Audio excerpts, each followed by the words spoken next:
R4 writer यश Vashishtha, anchor Nitin Dahiya. Azad Hind फौज की शुरुआत। हेलो दोस्तों, मैं नितिन आपका स्वागत करता हूं बॉलीग्रैड स्टूडियोज में। वर्ल्ड वॉर फर्स्ट के दौरान रास बिहारी बोस गदर पार्टी की क्रांति में शामिल हो जाते हैं और वो जनवरी 1915 में बनारस में हुई एक मीटिंग में ब्रिटिश सरकार के खिलाफ विरोध करने का फैसला करते हैं। वर्ल्ड वॉर फर्स्ट में यूरोप भी शामिल हो चुका था, जिस वजह से इंडिया से ज्यादातर सोल्जर्स को यूरोप और दूसरे देशों में भेज दिया गया था। इंडिया में लगभग 30,000 के समथिंग सोल्जर्स रह गए थे, जिनमें से ज्यादातर इंडियन सोल्जर ही थे, जिनको आसानी से ब्रिटिश सरकार के खिलाफ किया जा सकता था। फरवरी 1915 रास बिहारी बोस गदर पार्टी के भरोसेमंद मेंबर्स को देश के अलग अलग छावनियों में भेज देते हैं ताकि वो वहां पर मौजूद ब्रिटिश इंडियन सोल्जर्स को ब्रिटिश सरकार के खिलाफ कर सके। रास बिहारी बोस डिसाइड करते हैं कि वो इस क्रांति को 21 फरवरी 1915 को शुरू करेंगे। रास बिहारी बोस के प्लान के मुताबिक ब्रिटिश ऑफिसर्स को बंदी बना लिया जाएगा और पुलिस स्टेशन पर भारतीय क्रांतिकारी कब्जा कर लेंगे। और जब ये क्रांति पूरे भारत में फैल जाएगी तो गांव के लोग शहरों में आकर ब्रिटिश सरकार के बिल्डिंग्स पर कब्जा कर लेंगे। रास बिहारी बोस इस आने वाली क्रांति के मास्टरमाइंड ही नहीं थे, बल्कि इस क्रांति में शामिल हो रहे सभी क्रांतिकारियों की एनर्जी का सोर्स थे। रास बिहारी बोस और उनकी आजाद भारत की सोच से इंस्पायर्ड होकर कई यंग लोग इस क्रांति में शामिल हुए थे। यहाँ तक कि रास बिहारी बोस ने इस क्रांति की फिरोजपुर और लाहौर में भी कई बार रिहर्सल भी की थी। रास बिहारी बोस इस क्रांति के लिए काफी एक्साइटेड थे। उन्हें यकीन था कि इस क्रांति के बाद भारत में ब्रिटिश सरकार की कमर टूट जाएगी, इसीलिए उन्होंने इस क्रांति की इतने बड़े पैमाने पर तैयारियां की थी। लेकिन गदर पार्टी की ये क्रांति शुरू होने से पहले ही खत्म हो जाती है। दरअसल कृपाल सिंह नाम का एक सोल्जर, जिसने कुछ समय पहले ही गदर पार्टी ज्वाइन की थी, उसे 15 जनवरी 1915 को रास बिहारी बोस का एक मैसेज लेकर मियामीर में मौजूद सोल्जर्स के पास जाना था, लेकिन वो मियामीर जाने की जगह लाहौर स्टेशन चला जाता है। जिसके बाद ब्रिटिश सरकार को गदर क्रांति के बारे में पता चल जाता है और वो गदर पार्टी के ज्यादातर मेंबर्स को अरेस्ट कर लेते हैं। रास बिहारी बोस ब्रिटिश की पकड़ से बचने के लिए 12 मई 1915 को प्रियानाथ टैगोर के नाम से कलकत्ता से जापान के लिए निकल जाते हैं। प्रियानाथ टैगोर रविंद्रनाथ टैगोर के दूर के रिलेटिव थे, जिनका नाम यूज करके रास बिहारी बोस ब्रिटिशर्स से बचे थे। रास बिहारी बोस 22 मई 1915 को सिंगापुर पहुंच जाते हैं और जून 1915 में वो जापान पहुंच जाते हैं। ब्रिटिश सरकार रास बिहारी बोस को भागा हुआ दोषी करार कर देती है और वर्ल्ड वॉर फर्स्ट के समय में जापान ब्रिटेन का दोस्त था, इसीलिए ब्रिटेन जापानीज गवर्नमेंट पर प्रेशर बनाता है कि वो रास बिहारी बोस को पकड़वा कर उनके हवाले कर दें, जिस वजह से रास बिहारी बोस को एक जगह से दूसरी जगह छुप छुप कर रहना पड़ता था। साल 1915 से 1918 के बीच रास बिहारी बोस ने 17 बार अपना घर बदला था। इस समय के दौरान जब रास बिहारी बोस शिंजुकू सिटी में नकामोरिया बेकरी के ऑनर्स आइजो सोमा और कोको सोमा के घर पर छुपे होते हैं तो रास बिहारी बोस की मुलाकात उन दोनों की बेटी तोशिको सोमा से होती है।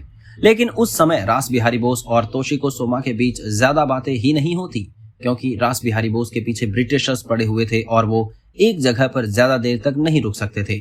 साल 1916 में जब ब्रिटिश सरकार रास बिहारी बोस का पीछा करना छोड़ देती है, तब रास बिहारी बोस सोमा फैमिली को अपने घर खाने पर इनवाइट करते हैं। ये पहली बार था जब रास बिहारी बोस और तोशिको सोमा के बीच अच्छे से बातें हुई थी और एक दूसरे को अच्छे से जानने लगे थे। हालांकि रास बिहारी बोस जापान में काफी समय से रह रहे थे, इसके बावजूद ज्यादातर जापानीज लोग उन्हें शाक की नजरों से देखा करते थे। इस पर रास बिहारी बोस की एक दोस्त मित्सुरु तोमाया उन्हें एडवाइस देते हैं कि वो तोशिका सोमा से शादी कर ले। मित्सुरु तोमाया के मुताबिक अगर रास बिहारी बोस किसी जापानी लड़की से शादी करते हैं तो उनके लिए जापान की नागरिकता लेना आसान हो जाएगा। रास बिहारी बोस भी इस बात के लिए मान जाते हैं और वो तोशिका सोमा से शादी के लिए पूछते हैं। तोशिका 3 हफ्ते बाद रास बिहारी बोस से शादी करने के लिए हाँ बोल देती है और साल 1918 में उन दोनों की शादी हो जाती है, जिसके बाद साल 1923 में रास बिहारी बोस को जापान की नागरिकता भी मिल जाती है। रास बिहारी बोस ने जापान की भाषा सीख ली थी और वो एक जर्नलिस्ट और राइटर के तौर पर काम करने लगते हैं। रास बिहारी बोस ने जापानीज भाषा में कई बुक्स भी लिखी थी, जिनमें उन्होंने इंडिया के लिए अपने पॉइंट ऑफ व्यू समझाया था। रास बिहारी बोस ने अपनी वाइफ तोशिको को बंगाली भाषा और साड़ी पहनाना भी सिखाया था।